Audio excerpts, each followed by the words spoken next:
নমস্কার, ইচ্ছে উড়ানের সকলকে স্বাগত। আজ আমরা আশাপূর্ণা দেবীর লেখা একটি গল্পের সঙ্গে থাকব। গল্পের নাম সবচেয়ে দুঃখের দিন। শুনতে থাকুন। মামার বাড়ি যাওয়ার কথা উঠতেই জুতোর কথা উঠল, মানে সাতুই কথাটা উঠালো। মার কাছে গিয়ে সোজাসুজি বলে বসলো মামার বাড়ি সে যাবে না, কারণ তার জুতো জোড়াটা যে অবস্থায় এসে পৌঁছেছে তাতে আর যাই হোক সেটা পরে মামার বাড়ি যাওয়া চলে না। আবার শুধু মামা বাড়ি নয়, বিয়ে বাড়ি অসম্ভব। কি চেহারা হয়েছে জুতো দুপাটির, আটকাটা অষ্টাবক্র, ছাল ছিঁড়েছে সর্বাঙ্গের, আর গোড়ালি নিয়েছে বিদায়। এইটি এখন সাতুর একমাত্র সম্বল। আর 2 মাস পরে পুজো। সেই শুভ দিনটি আসার আশায় দিন গুনছিল সাতু। হঠাৎ এই নেমন্তন্ন পত্তরের আবির্ভাব। 29শে শ্রাবণ সাতুর মামাতো দিদির বিয়ে। মামার বাড়ি বিয়ের বার্তা শুনলে সাতুদের মতো ছেলেদের, মানে 12-13 বছরের ছেলেদের মন কি উল্লাসে নেচে ওঠে সে আর কে না বোঝে। সাতুরও তাই উঠেছিল, কিন্তু সে 1 মিনিটের জন্যে। পরক্ষণেই চোখে ভেসে উঠল নিজের সুর চেহারাখানি। নাচতে গিয়ে মন যেন আছাড় খেয়ে পড়ল। না, সাতুর যাওয়া হবে না। তোমরা বোধহয় ভাবছ সাতু ভারী গরিবের ছেলে। তা কিন্তু মোটেই নয়। বেশ পয়সা কড়ি আছে সাতুর বাবার। হলে কি হবে, সে পয়সা সাতুর বিশেষ কোনো কাজে লাগে না। তাকে সেই ছিঁড়া জুতোয় তালি দিয়ে দিয়ে পুজো আসার অপেক্ষা করতে হয়। তাহলে বোধহয় ভাবছ সাতু হচ্ছে বেচারি ধ্রুবর মতো ওর বাবার দুরানির ছেলে। তাও নয়। ওর ওপর ওর বাবার ভালোবাসার অভাব নেই, কিন্তু সব মাটি করেছে ওই এক বাতিকে। ভারী সর্বনেশে বাতিক সাতুর বাবার, বিলাসিতা বর্জনের বাতিক। তার মুখের বুলি হচ্ছে বাবুয়ানা করো না বাবু, বাবুয়ানা করো না। কবে নাকি ছেলেবেলায় সাতুর বাবা মহাত্মা গান্ধীর শিষ্য ছিলেন। নন কোঅপারেশন করেছেন, পিকেটিং করেছেন, একবার নাকি 2-3 দিনের জন্যে হাজতবাসও করেছেন। মোট কথা তিনি এক আদর্শবাদী লোক। সে আদর্শ হচ্ছে সাদা সিধে হওয়া, কিন্তু আদর্শ এখন বাতিকে দাঁড়িয়েছে। ফলে সাতুর জীবন দুঃখময়। সব কথা শুনলে বেচারা সাতুর দুঃখে তোমাদেরও বুক ফাটবে। 13 বছর বয়স হলো সাতুর, এখনো জীবনে একটি ফাউন্টেন পেনের অধিকারী হলো না সে। একবার তাড়াতাড়ি লেখার ছুতোয় মায়ের মাধ্যমে আবেদন করেছিল বাবার কাছে। শুনে বাবা বলেছিলেন, ফাউন্টেন পেন নইলে তাড়াতাড়ি লেখা যায় না। এই কথা বুঝিয়েছে তোমায় সাতু? তাকে জিজ্ঞাসা করো গে, তার বাপ ঠাকুরদা ঠাকুরদার ঠাকুরদা 14 পুরুষে কেউ কখনো ফাউন্টেনে লিখেছে কিনা। তাদের যদি দেরি করে করে লিখেও জীবন কেটে থাকে, সাতুরও কাটবে। তাদের যদি কোনো কাজ আটকে না থেকে থাকে, সাতুরও আটকাবে না। ফাউন্টেন পেন, যত সব বিলাসিতা। সাতু একবার বলেছিল পড়ার ঘরে একটা ঘড়ি থাকলে বেশ সুবিধে হয়। মায়ের ঘরের টাইম পিসটা যদি মা সাতুর ঘরে স্থানান্তরিত করতে রাজি হন। ছাত্রজীবনে ঘড়ির প্রয়োজনীয়তা সম্বন্ধে অনেক বক্তৃতা দিয়েছিল সাতু। মাও রাজি হলেন না, কিন্তু বাবা এসে যেই লক্ষ্য করলেন সাতুর টেবিলে ঘড়ি টিকটিক করছে, অমনি টিকটিক করতে বসলেন ছেলেকে। ঘড়ি কেন? ঘড়ির কি দরকার? ঘড়ি না হলে পড়ার অসুবিধে, এই কথার মানে তো। যে যুগে ঘড়ি ছিল না সেই যুগে লোকে লেখাপড়া করতো না, ইত্যাদি ইত্যাদি। শেষ পর্যন্ত ঘড়িটা উঠিয়ে নিয়ে গেলেন না বটে, কিন্তু জেরায় জেরবার সাতু মনের দুঃখে নিজেই তা রেখে এলো এক সময়। এ তো সামান্য 2টো উদাহরণ, সকালবেলা ঘুম ভাঙা থেকে রাত্রিরে ঘুমোনো পর্যন্ত সাদাসিধে হবার জন্য যে কত পরিশ্রম করতে হয় সাতুকে। আরও দুটো ছোট ভাই বোন আছে তার, কিন্তু তারা এখনো মার রাজ্যের প্রজা। সাতুরই প্রমোশন হয়েছে মাতৃরাজ্যের এলাকা থেকে পিতৃরাজ্যের এলাকায়। কাজেই এখনো এ যুগেও ঘুঁটের ছাই দিয়ে দাঁত মাজতে হয় সাতুকে। বাড়িতে কাঁচা শার্ট পরে স্কুলে যেতে হয়, কদম ছাট করে চুল ছাড়তে হয়। সে যাই হোক, যা হয় তা হবে, কিন্তু এখন কি হবে? এই জুতো সমস্যার মামার বাড়ি যাবে না, কথাটা তো নেহাত অভিমানের কথা। যাবার জন্যে যে প্রাণটা ছটফট করছে, কাজে কাজে মায়ের কাছে এই আস্ফালন। তোমরা যেও, আমার জন্যে 4টি চাল ডাল আর একটা উনুন আর হাঁড়ি আলাদা করে রেখে যেও। মা হেসে ফেলে বললেন, উনুন আর হাঁড়ি নিয়ে তুই করবি কি রে? কেন, ভাতে ভাত রেঁধে খাবো। বেশ বলেছিস, ভালোই হবে, তুই রান্না শিখে ফেললে আমাকে আর ঘাঁটতে হবে না। যাকে, কই তোর জুতোটা আনতো, দেখি কতটা ছিঁড়েছে। সাথে গম্ভীর মুখে জুতোটা এনে মার সামনে রাখে। ও মা, তাই তো। সাতুর মা বলেন, পরে রাস্তায় বেরিয়ে পড়িস, অত লক্ষ্য করিনি। জুতোটার যে আর পদার্থ নেই রে, এই পরে আবার মামার বাড়ি যাওয়া যায় নাকি? আচ্ছা তুই ভাবিস নে, নতুন জুতো কেনার কথা আমি তোর বাবাকে বলে রাখছি। সাতু কিঞ্চিত আশা প্রাণে নিয়ে সাধু ভাষায় যাকে বলে স্পন্দিত পক্ষে সেইভাবে অপেক্ষা করতে লাগলো। সাতুর বাবা শ্রীকণ্ঠবাবু যেই এলেন, অনুপমা বললেন, দেখো, আমাদের পাটনা যাবার আগে সাতুর একজোড়া জুতো না কিনলেই তো নয়। জুতো কেন? পুজোর এখনো 2 মাস দেরি, এক্ষুনি জুতো মানে? আহা, পুজোর 2 মাস দেরি আছে বলে কি জুতোটা বুঝে সুঝে জবাব দেবে? তোমার সব অদ্ভুত কথা। জুতোটার কি হাল হয়েছে দেখেছ তাকিয়ে? ওই জুতো পরে কখনো বিয়ে বাড়ি যেতে পারে? শ্রীকণ্ঠবাবু তাচ্ছিল্য ভরে উড়িয়ে দিলেন কথাটা। তোমাদের যত সব বাড়াবাড়ি, ওই জন্যই তো তোমাদের সঙ্গে আমার বনে না। বাড়ি থেকে পা বাড়াবার কথা উঠলেই অমনি শাড়ি চাই, জামা চাই, জুতো চাই, গেঞ্জি চাই। এ আবার কি রে বাবা? ছেলে মেয়েদের সাদাসিধে হতে শেখাতে হয়, বিলাসিতা বড় বিশ্রী জিনিস। অনুপমা তর্কের সুরে বললেন, বাহ, তাই বলে ছেঁড়া কুটি কুটি জুতো পরে মামার বাড়িতে বিয়েতে নেমন্তন্নে যাবে? কই দেখি কেমন ছিঁড়েছে। সাতু, সাতু। সাতু যদিও কাছাকাছি ছিল, তবু আরও 2-1বার ডাকের অপেক্ষায় চুপ করে বসেছিল। শ্রীকণ্ঠবাবু আবার ডাকলেন, সাতু, কই দেখি, কি নিয়ে তোমার মায়ের এত দুর্ভাবনা? বাবা কিছু বলছেন? সাতু যেন আকাশ থেকে পড়ে। হ্যাঁ, শুনলাম নাকি মামার বাড়ির নেমন্তন্নে যেতে ছোট্ট খুকিটা যেমন নতুন সিল্কের ফ্রক চায়, তোমারও তেমনি নতুন জুতো একজোড়া চাই। রাগে দুঃখে সাতুর চোখে জল এসে গেল। ছোট্ট খুকিটার সঙ্গে ওর তুলনা?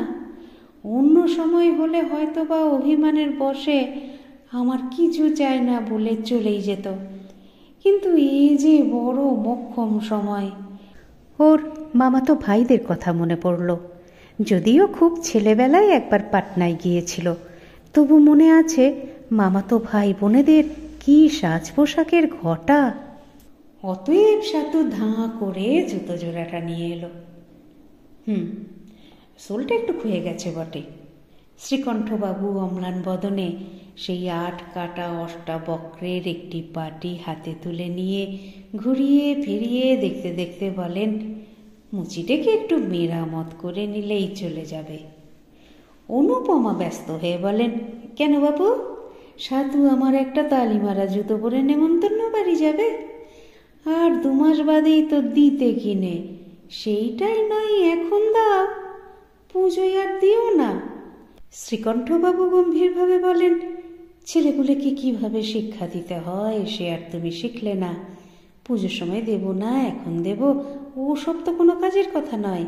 দিলে কি সাতুকে আমি এখন 3 জোড়া জুতো কিনে দিতে পারি না? কিন্তু দেব কেন? কেন প্রশ্রয় দেব বাবু আনার?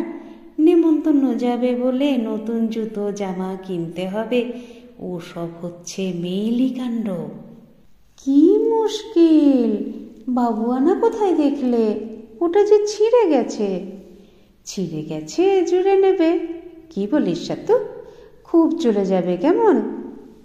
সাতুর আর কিছুই বলবার ছিল না, তবু নিতান্ত মরিয়া হয়ে বলে ফেলে, ওরা সব ভালো ভালো পড়বে। শ্রীকণ্ঠবাবুর উচ্চ হাসির শব্দ কড়িকাঠে গিয়ে ঠেকে। শোনো একবার ছেলের আর্গুমেন্ট, ওরা যদি বিষ খায় তুই খাবি? ওরা যদি বাবু আনার পঙ্কে নিমজ্জিত হয়ে ভাবে চন্দন পুকুরে ডুবে আছি, তুই তাই ভাববি? সাতু ফ্যাল ফ্যাল করে তাকিয়ে থাকে। বাবার এ হেন উচ্চাঙ্গের কথার মানে ধরতে পারে না। শেষ চেষ্টা করল সাতু যাবার আগে। আমার অসুখ করেছে, আমি যাব না। অনুপমা অসুখের কারণ অবশ্য ধরেছেন। ছেলের ওপর সহানুভূতি আর স্বামীর ওপর রাগে অধীর হয়েও পড়েছেন। কিন্তু করেন কি? 1 ঘন্টা পরেই ট্রেন। এখন আবার জুতোর রব উঠলে শেষ পর্যন্ত হয়তো শ্রীকণ্ঠবাবুর সকলের যাওয়ায় রদ করে দেবেন। হয়তো বলে বসবেন, পায়ের নিচে জুতো, সেই জিনিসে একটু ত্রুটি রয়ে গেছে বলে যেসব আত্মীয়ের কাছে মুখ দেখানো যায় না, তেমন আত্মীয়ের বাড়ি না যাওয়াই ভালো। কিছু বলা যায় না, অনায়াসে কথা বলতে পারেন শ্রীকণ্ঠবাবু। এই রায়টি দিয়ে ট্রেনের টিকিটগুলি ছিঁড়ে ফেলে দিয়ে গীতার গান্ধী ভাষ্য নিয়ে নিশ্চিন্ত হয়ে পড়তে বসতে পারেন। অথচ অনুপমার এই প্রথম ভাইঝির বিয়ে। তাছাড়া আজ 6-7 বছর বাপের বাড়ি যাননি। অতএব ছেলেকে চুপি চুপি প্রবোধ দেন, আচ্ছা চল না তুই, যেতে মাত্রই তো কেউ তোর জুতো দেখছে না, ওখানে গিয়ে না হয় আর কাউকে দিয়ে কিনে দেব। পাটনা তো আর অজপাড়াগা নয় যে কিছু পাওয়া যায় না। এই প্রলোভনে ভুলে সাতু সেই জুতোকেই ঝেড়ে ঝুড়ে পরে রওনা দিল মামার বাড়ির উদ্দেশ্যে।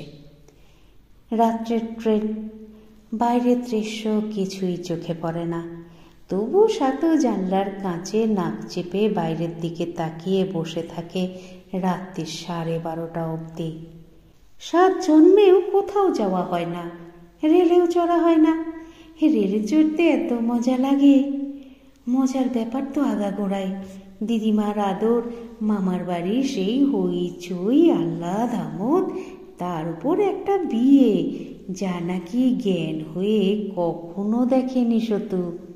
কলকাতায় একটা আধটা বিয়ের নেমন্তন্ন খেয়েছে বটে বাবার সঙ্গে গিয়ে, কিন্তু সে তো একবারের জন্যে গিয়ে কেবলমাত্র 1 পাত খেয়ে আসা। বিয়ে বাড়ির হইচই তো দেখেনি কখনো। এই আজ তো একটা বিয়ে বাড়িতে 7 দিন থাকা, কি আনন্দ, কি মজা! শুধু শুধু যদি জুতো জোড়াটা আর একটু আস্ত থাকতো। অনুপমা ছেলেকে আশ্বাস দিয়েছিলেন বটে, মিথ্যে ভোলাবো বলে নয়, সত্যি করব ভেবেই দিয়েছিলেন। কিন্তু এত বছর পরে বাপের বাড়ি গিয়ে আর একযোগে মা, বোন, ভাই, ভাজ, পিসি, পিস্তত, মাস্তত দর্শন পেয়ে ছেলের কথা ভুলেই গেলেন বেমালুম। সেই ভিড়ের মধ্যে ঢুকে মাকে সে কথা মনে করিয়ে দেওয়া সাতু বেচারা সাধ্যাতীত। মামার বাড়ি পা দেওয়ার সঙ্গে সঙ্গে মা বাপের সঙ্গে বিচ্ছিন্ন হয়ে গেল সাতু। গিয়ে পড়ল মামাতো ভাই বোনদের এলাকায়। সত্যি বলতে কি, খুব যত্ন শুরু করলো তারা এদের, সাতুকে আর তার ছোট ভাই বোনদের। বিশেষ করে সাতুর আদর বেশি, কারণ ও 13 বছর বয়সে ক্লাস 10-এ পড়ছে, ওকে সমীহ করা দরকার। কিন্তু কাল করলো নমামার ছেলে আসিস, সব সময় ছিম ছাম ফিট ফাট, চোস্ত সাজ চোস্ত বুলি। আশিস ঠেকে যায় খালি ক্লাসে ওঠার বেলায়। তাই হয়তো সাতুর প্রতি ওর ভিতরে ভিতরে একটু দীর্ঘই ছিল। জুতো জোড়াটা দেখেই ভাবল রোশনি এক হাত। সিঁড়ির তলায় অন্ধকার কোণের মধ্যে রেখে দিয়েছিল সাতু। কি করে যে ওর চোখে পড়ল! পায়ে করে ঠেলতে ঠেলতে একেবারে সকলের মাঝখানে এনে ফেলে ফিক ফিক করে হেসে বলে উঠল, এই ঘিয়ে ভাজা মালটি কার হে? সর্বনাশ! সাতু আর নেই। হায় ভগবান, ও তো লুকিয়ে রেখেও এদের চোখে পড়ে গেল। আশিসের সঙ্গে তো তার কোনো শত্রুতা ছিল না, কিন্তু ছেলেপুলের ব্যাপার। একবার যদি একজনকে অপদস্থ করবার ছুতো পাওয়া যায় তাহলে আর রক্ষে নেই, সবাই সেই নেশায় মেতে ওঠে। অতএব সব কথা বন্ধ হয়ে চলল সাতুর জুতোর সমালোচনা। আরে তাই তো, ফার্স্ট ক্লাস মালটি তো। কোথায় পেলি রে আশিস? কার কার? সাতুর? তাই নাকি? বেড়ে জিনিসটি তো রীতিমতো বনেদি ব্যাপার। তোর জন্মাবার আগেই কেনা হয়েছিল বোধহয়, না রে সাতু? আরে না না, এ একেবারে ঐতিহাসিক ঐতিহ্য, বোধহয় ক্লাইভের আমলের। তাই কি? আমার মনে হচ্ছে মানধাত্তার আমলের। হ্যাঁ রে সাতু, সাল তারিখ লেখা নেই কোথাও। আচ্ছা, এমন মহামূল্য জিনিসটার ব্যবহার করে নষ্ট করছিস কেন ভাই? মিউজিয়ামে পাঠিয়ে দে না। আরে না না, সাতু ওটাকে দেখিয়ে পয়সা রোজগার করবার মতলব নিয়ে বিয়ে বাড়ি এসেছে। কত করে টিকিট করবি রে সাতু? 4 পয়সা? ছেলেগুলি ছোট হলে কি হবে, কথাগুলি ছোট নয়। তাছাড়া একটা ছুতো পেয়ে প্রত্যেকেই দেখিয়ে দিতে চায় সে কতই আর কি শিখে ফেলেছে। বলবার মুখও যে সকলেরই আছে। সকলের পায়ে যে চকচকে ঝকঝকে নতুন জুতো, কত কষ্টে যে চোখের জলকে চোখে আটকে রাখে সাতু, সে সাতুই জানে। কিন্তু এইখানে কি শেষ? জুতো প্রসঙ্গ মামাদের কান পর্যন্ত পৌঁছয়। বিয়ের আগের দিন ছোট মামা বাড়ি শুদ্ধ ছোট ছেলেদের নিয়ে বেরিয়েছেন বেড়াতে। হঠাৎ বড় মামার ছেলে বিলু বলে ওঠে, ছোটকা, তুমি তো সবাইকে পাটনার দ্রষ্টব্য দেখাতে বেরিয়েছ। আমাদের সাতু মাস্টার কি ফাইন একটা কলকাতার দ্রষ্টব্য বই এনেছে, দেখেছ? কলকাতার দ্রষ্টব্য? সে আবার কি? ছোট কাকা বলেন, ওই যে সাতুর পায়ে। একযোগে সকলের চোখ পড়ে সাতুর পায়ে। দুর্ভাগ্যের কথা, পাটনার টান হাওয়ার গুণেই হোক অথবা অজানিত কোনো কারণেই হোক, জুতো জোড়াটির অবস্থা আরো শোচনীয় হয়ে উঠেছে। দুটি জুতোর দুটি কোণ থেকে উঁকি মারছে একটি করে করে আঙুল। এই দৃশ্যে যা হাসির ঝড় বয়ে গেল সে বোধহয় আন্দাজেই বুঝতে পারছো তোমরা। পৃথিবী তো সেই মা জানকীর আমলের পর থেকে আর একবারও দ্বিধা হননি। তবু এতকাল পরেও সাতু মনে মনে সকাতর প্রার্থনা করতে থাকে, ধরণী দ্বিধা হও। তবু সতুকে 7 দিন ধরে থাকতেই হলো মামার বাড়িতে। অবশ্যই বিয়ের উৎসাহ আর নতুন বর আসার উত্তেজনায় সাতুর ব্যাপারটা ভুলে গেল সবাই। কিন্তু সাতু কি ভুলতে পারে? কোনো ব্যাপারে এই সামনে এগিয়ে যাওয়ার সাহস তার নেই। সব সময় আছে সকলের পেছনে, যতক্ষণ সম্ভব খালি পায়ে বেড়াচ্ছে আর মনে মনে দিন গুনছে কবে 7 দিন কাটবে।